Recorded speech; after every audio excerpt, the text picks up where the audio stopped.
Olá pessoal, no vídeo anterior nós começamos a falar de alguns conceitos fundamentais de probabilidades. Então vamos resgatar alguns desses conceitos agora fazendo dois exercícios.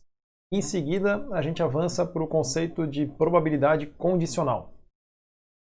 Lá o primeiro exercício. Cabos de fio de cobre são analisados em relação à resistência mecânica e condutividade elétrica.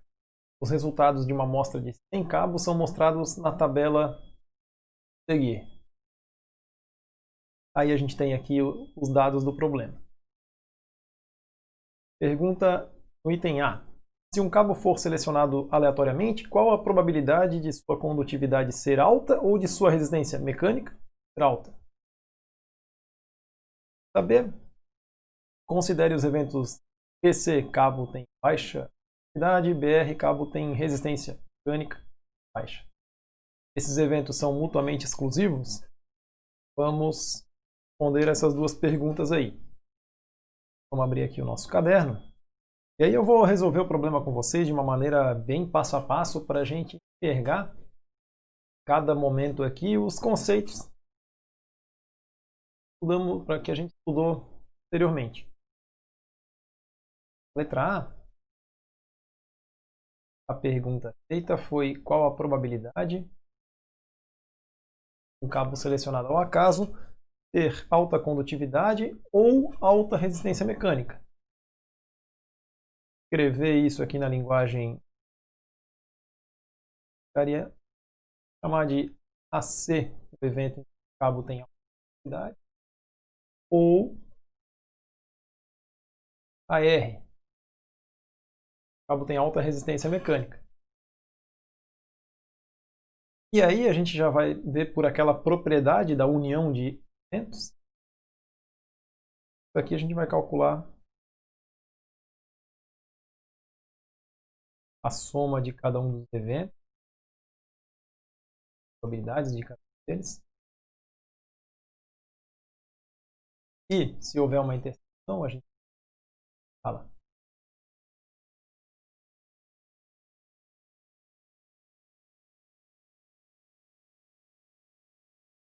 Agora vamos quantificar isso aqui. Ou melhor ainda, vamos destrinchar essas fórmulas pela definição de probabilidade, definição clássica de probabilidade. Vai ter o número de elementos no AC dividido total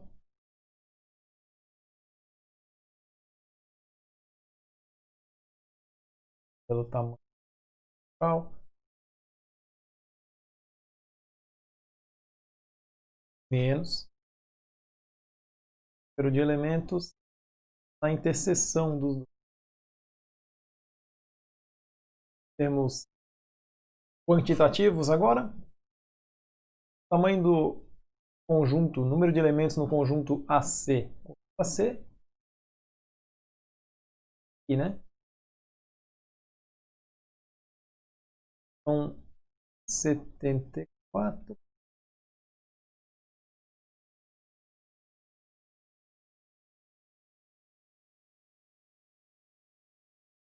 Conjunto AR.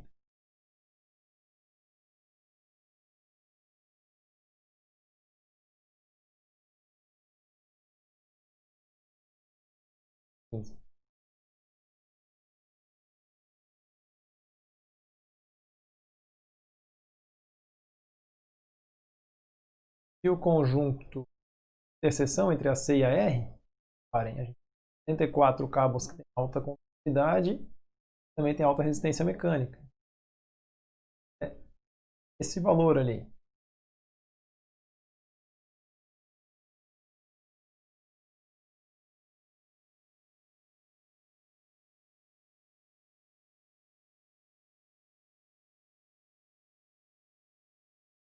Reparem que eu fiz questão de escrever números em separado para a gente enxergar bem claramente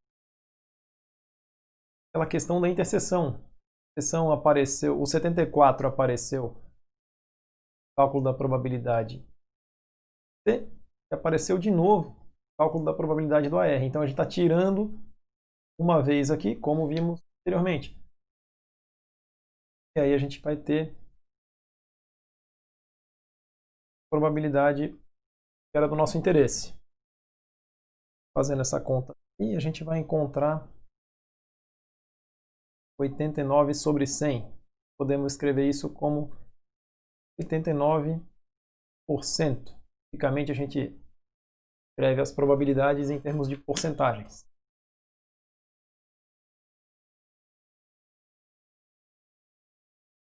Vamos para o segundo exercício. Aqui a gente tem um histograma que apresenta resultados de um experimento para estimar o tempo de reação de uma pessoa ou de pessoas a um estímulo externo. Com base nos dados do histograma, nosso objetivo é responder a pergunta: numa repetição desse experimento, qual a probabilidade aproximada de ocorrer o evento T menor do que 160 milissegundos? Nós temos aqui no eixo horizontal os valores de tempo e no eixo vertical o número de ocorrências, a frequência dos valores ou dos intervalos de valores nesse histograma. Vamos para a resolução desse problema aí. Vocês devem ter percebido que aqui, em dados de um experimento, está querendo calcular probabilidade. Ou seja, está com um problema relacionado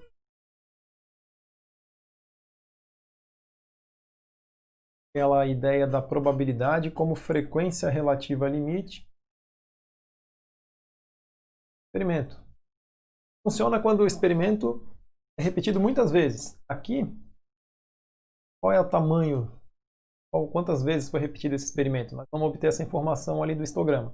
Mas como o problema já pediu para a gente calcular essa probabilidade acumulada, vamos assumir que a quantidade de vezes é suficiente que deseja estimar aqui. A pergunta é essa daqui. Probabilidade de T menor que 160. Então isso vai ser calculado pelo número de vezes em que ocorreu o evento sobre o tamanho dessa amostra aí.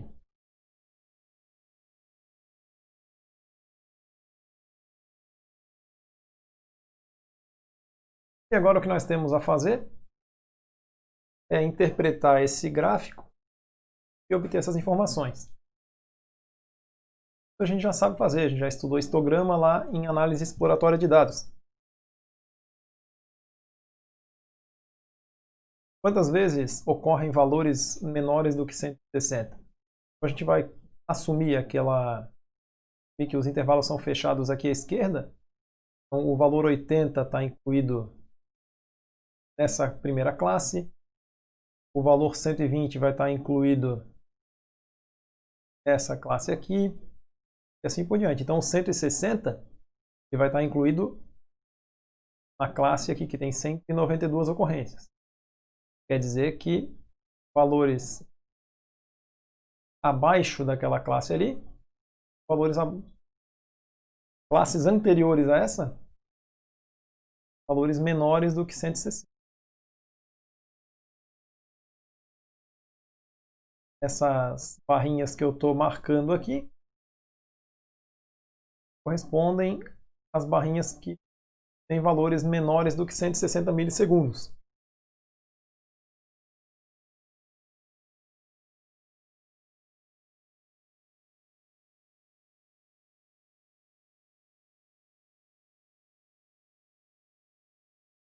E o tamanho da amostra inteira tem que somar todas as barras.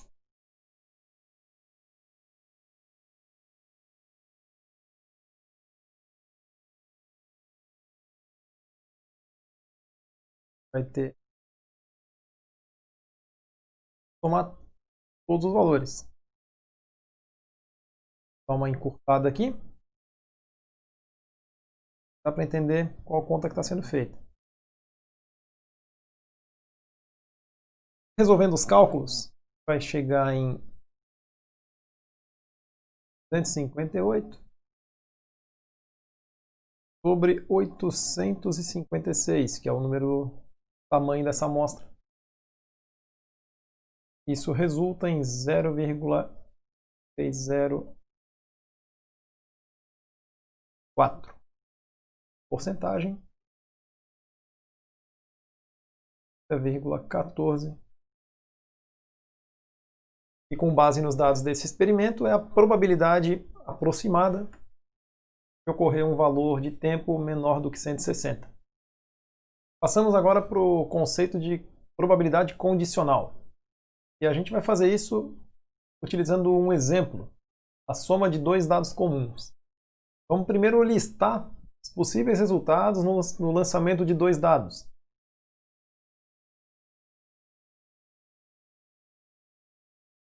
E a gente detalhou ou listou esses possíveis resultados numa forma meio matricial. O primeiro número aqui no par ordenado representa o resultado no dado 1, o segundo número o dado 2. Então a gente pode tirar 1 no primeiro dado, 1 no segundo, 1 no primeiro, 2 no segundo, e assim por diante, até ter 1 e 6. Na outra direção, a mesma ideia. A gente pode tirar 2 no primeiro dado, 1 no segundo, 3 no primeiro dado, 1 no segundo, até 6. Dessa maneira, tem aqui uma matriz 6 por 6, né, com 36 possíveis resultados, pares ordenados. Aí, nossa variável de interesse aqui vai ser a soma desses dois dados, indo S como a soma dos dois dados. A pergunta é, qual a probabilidade de ocorrer o evento S igual a 8? Soma dos dados igual a 8.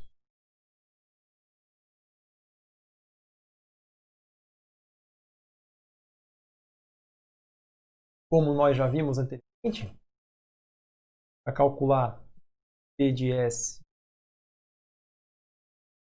8,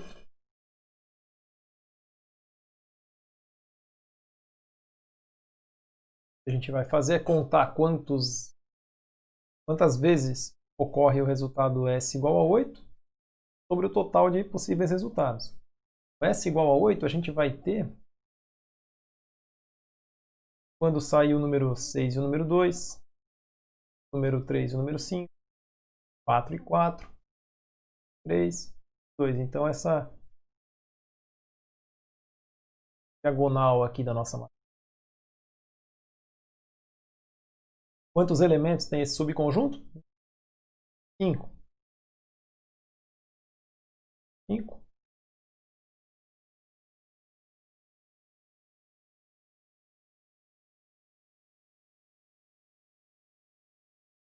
Isso resulta em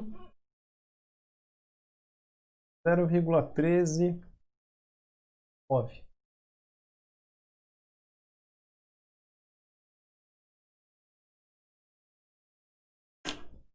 O que a gente teve de probabilidade condicional até agora? Nada.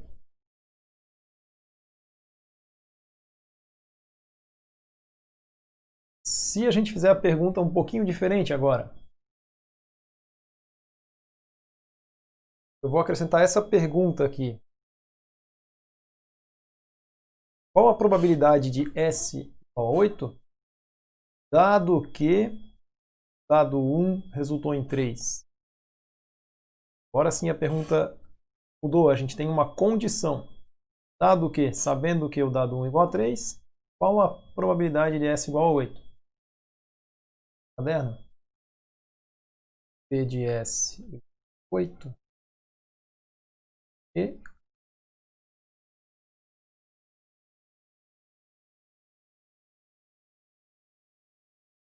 nós temos essa condição aqui.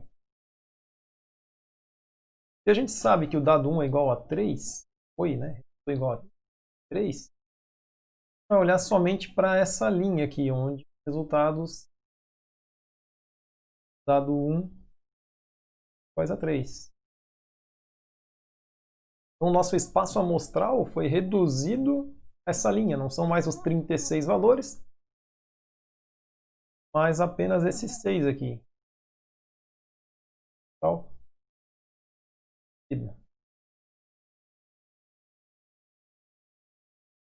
dentro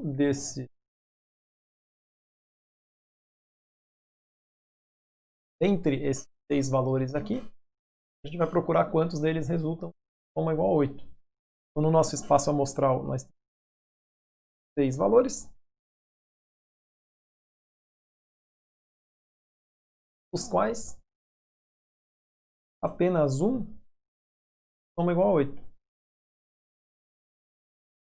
A probabilidade agora é de 1/6, ou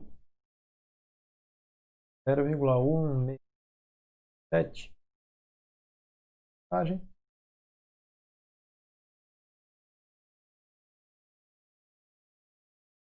Repararam que o acréscimo de informação alterou o cálculo da probabilidade. Essa é a ideia básica da probabilidade condicional. Então, nós vimos que probabilidade condicional são aquelas situações em que a aquisição de informação adicional modifica a análise. E vamos ver também a definição de probabilidade condicional. Essa definição fica mais fácil de entender utilizando em paralelo a representação por diagramas de Venn.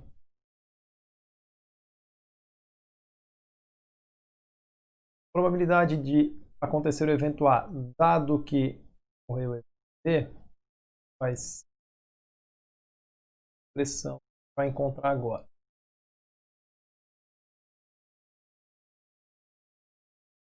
Vou montar aqui nosso diagrama também.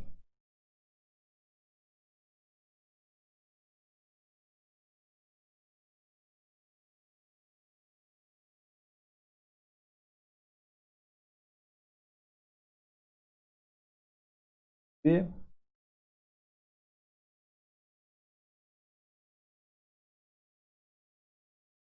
Vamos mostrar.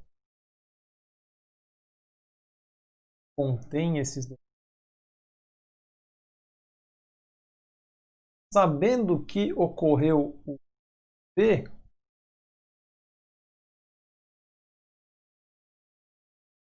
vamos apurar ele.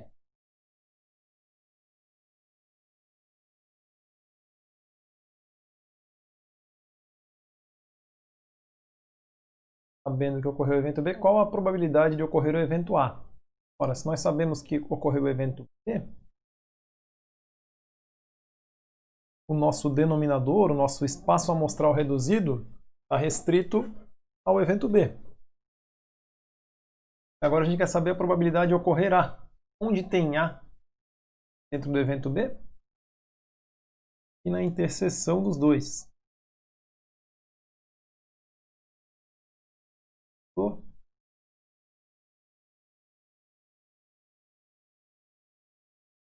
E essa é a definição de probabilidade condicional.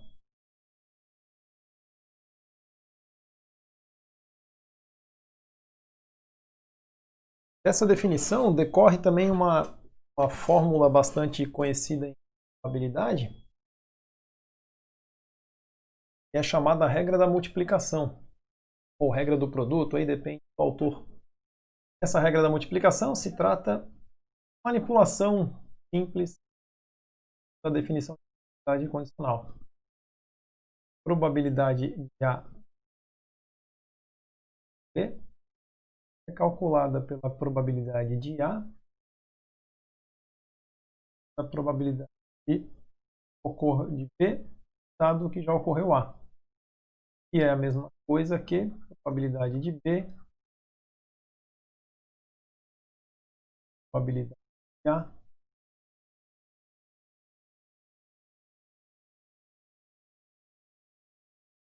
aí a regra da multiplicação. Vamos aplicar esses conceitos que a gente acabou de ver no seguinte exercício. Cabos de fio de cobre são analisados com relação à mecânica e condutividade elétrica. Resultados, uma amostra de 100 cabos, são mostrados nessa tabela a seguir. São aqueles mesmos dados que já utilizamos no exercício anterior. Agora nós temos outras perguntas. Letra A. Qual a probabilidade de um cabo selecionado aleatoriamente ter alta condutividade? Letra B. Sabendo que o cabo selecionado tem baixa resistência mecânica, qual a probabilidade de que ele tenha alta condutividade? A. Como nós já estamos acostumados,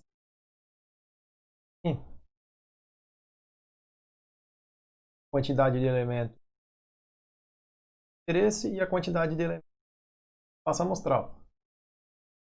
No espaço amostral, nós temos 100 cabos. E nos cabos com alta condutividade, no evento, alta condutividade,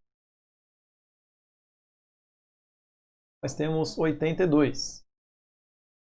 Resposta 82%. Aqui a gente ainda não teve nada de probabilidade condicional. Isso vem na letra B. Ele pergunta para nós, sabendo que o cabo tem baixa resistência, um cabo com baixa resistência mecânica, qual a probabilidade de ocorrer o evento alta condutividade? Tem condição aqui. Baixa.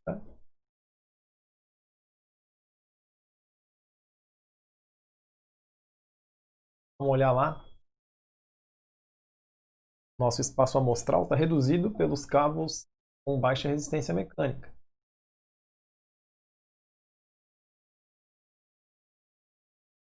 Então, esses 11 cabos. O espaço amostral agora é de 100 cabos com aqueles 11.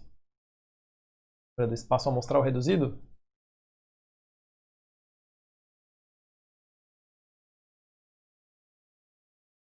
Os quais, quantos têm alta condutividade? 8 aqui.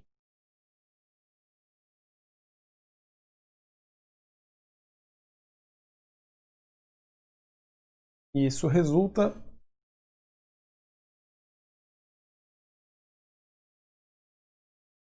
em 72,73% na quarta capa. Reparem, conhecimento de uma informação adicional alterou a probabilidade calculada. Vamos para mais um exemplo? Mais um exercício? Uma caixa contém 50 itens, dos quais 3 são defeituosos, os 47 restantes são considerados bons.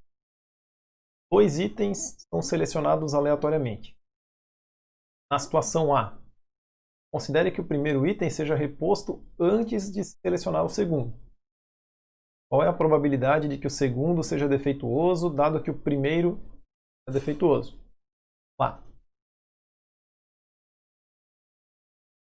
Tá? Modelagem bem rápida.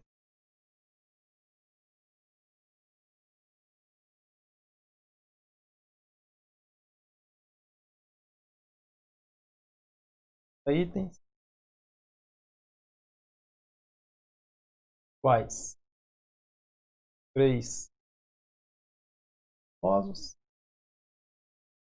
Restante 47 são considerados.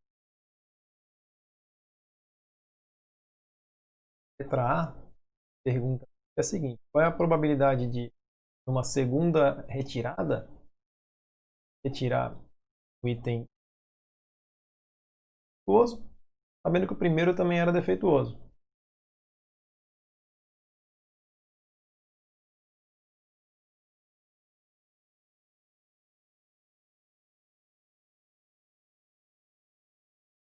Vamos analisar o problema então. Foi retirado um item defeituoso na primeira e ele foi reposto lá dentro. Quando a gente for retirar o segundo, qual vai ser o tamanho do nosso espaço amostral? Continua sendo 50. O primeiro item foi reposto. Desses, quantos são defeituosos? 3, porque está todo mundo lá. 3 sobre 50. Está em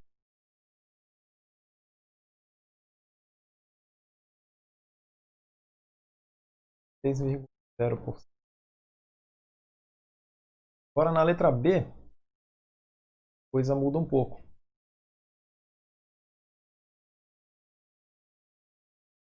Qual é a probabilidade de segunda retirada, sabendo que na primeira saiu um defeituoso, só que agora não há reposição. Para ali. agora que não há reposição entre as seleções. O que vai mudar aqui?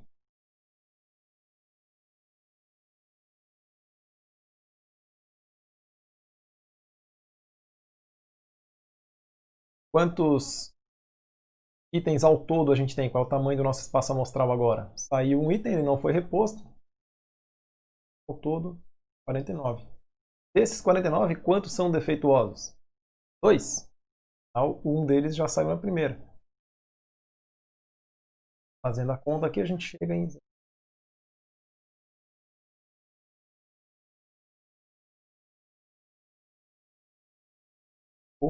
4,08. Então percebam que nessa segunda situação, a existência de informação adicional influenciou na probabilidade. Na primeira, não, a informação não trouxe nada de novo. Aqui a gente observa a ocorrência ou a gente pode utilizar, exemplo aqui, para introduzir o conceito de independência. Aqui nós temos o conceito de independência. É quando a ocorrência de um evento não altera a probabilidade de ocorrência do outro. Em termos matemáticos, escrevendo isso com a linguagem de probabilidade, a gente tem P de A dado B igual P de A, ou seja, a ocorrência de B não influenciou a probabilidade de ocorrência de A. E o lado contrário também vale. Se A e B forem independentes, P de B dado A é igual a P de B. A ocorrência do A não influenciou a probabilidade de ocorrência de B. Isso traz uma consequência sobre aquela regra da multiplicação que nós vimos. Estão lembrados lá? A regra da multiplicação e interseção entre A e B pode ser calculada pelo produto de P de A, P de B dado A. Se os eventos forem independentes, esse termo aqui é igual a P de B. Aí nós vamos ter a interseção entre os dois. Pode ser calculada, a probabilidade da interseção dos eventos pode ser calculada pelo produto das duas probabilidades.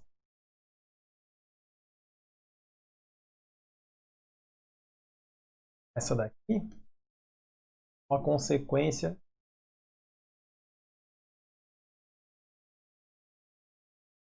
da independência sobre a regra da multiplicação.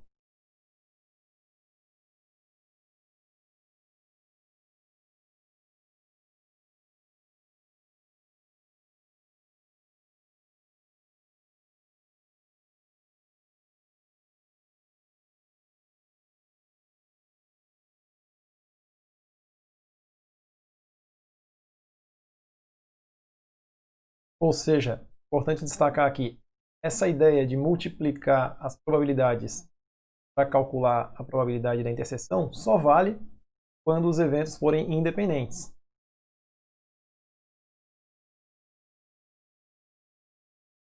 Vamos com mais um exercício para a gente aplicar esse conceito de independência. Duas bombas hidráulicas ligadas em paralelo têm operação independente uma da outra. A probabilidade de que a bomba mais antiga falhe 100 e a mais nova 5%. Qual a probabilidade de que o sistema de bombeamento falhe? Então vamos ver o modelo desse sistema de bombeamento. Fiz um esquema representativo aqui. A gente vai ter lá um local para captação de água, que vai ser um ponto mais baixo. A gente quer elevar a água para algum lugar. Essas duas bombas estão trabalhando em paralelo. Ou seja, enquanto uma delas estiver funcionando, pelo menos uma delas estiver funcionando, a água vai chegar lá em cima. A pergunta é, qual é a probabilidade de que o sistema de bombeamento falhe? Sistema de bombeamento, vamos fazer aqui.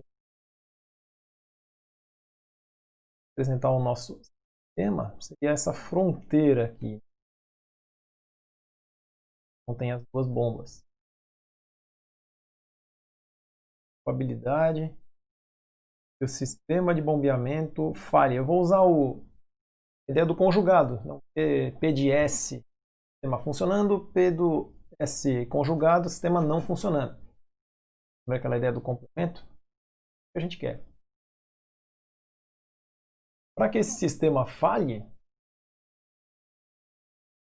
tem que ter a falha em simultâneo das duas bombas. Enquanto uma estiver funcionando, pelo menos uma, a água chega lá em cima. Para que esse sistema falhe, a gente precisa que ocorra o evento falha da bomba antiga, ao mesmo tempo que ocorra o evento falha da bomba mais nova. Esse é o nosso modelo probabilístico.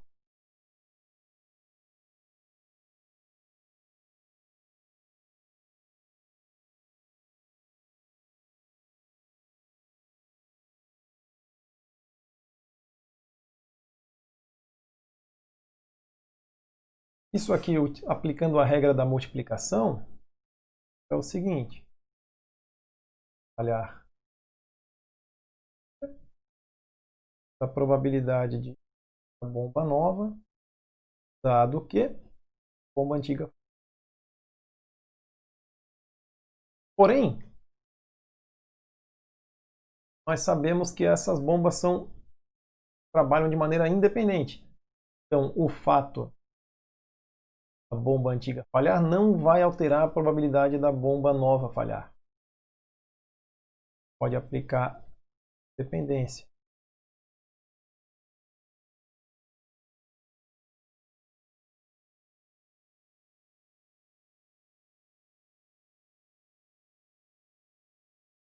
Mais espaço aqui.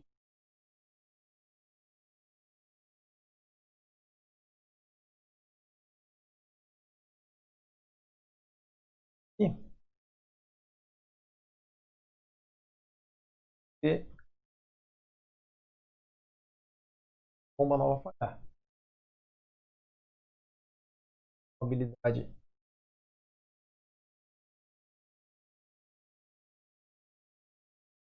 da falha antiga vezes a probabilidade de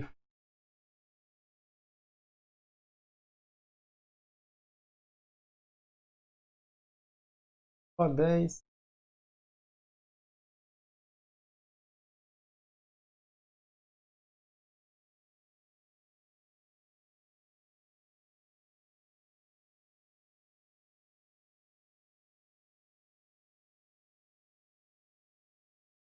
probabilidade desse sistema falhar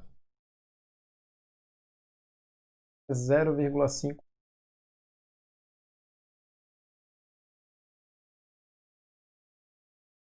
Nossos próximos tópicos de estudo vão ser o teorema da probabilidade total e o teorema de Bayes. Mas isso a gente vai deixar para um próximo vídeo. Bom, obrigado pela atenção até agora. Até mais.